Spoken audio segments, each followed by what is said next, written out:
आप सबको दिखा रहे हैं कि रात का बारिश में क्या हुआ। देख सकते हैं वो पूरा घर दिख रहा है, वो सब डूब गया था। और ये जो बाउंड्री दिख रहा है वो भी डूब गया था। अभी 11 बजा है, 11 बजे हम लोग देखने आए थे और देख सकते हैं पूरा एकदम बाढ़ कितना बह रहा है। और ये बाउंड्री दिख रहा है ना, ये भी सब डूब गया था, लेकिन अभी पानी थोड़ा कम हुआ है।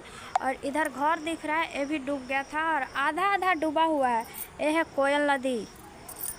कोयल नदी का इधर वो देखिए पुल दिख रहा है, पुल आप लोग को दिख रहा होगा उधर। और हम लोग इधर है खड़ा, जो कि देखने आए हैं।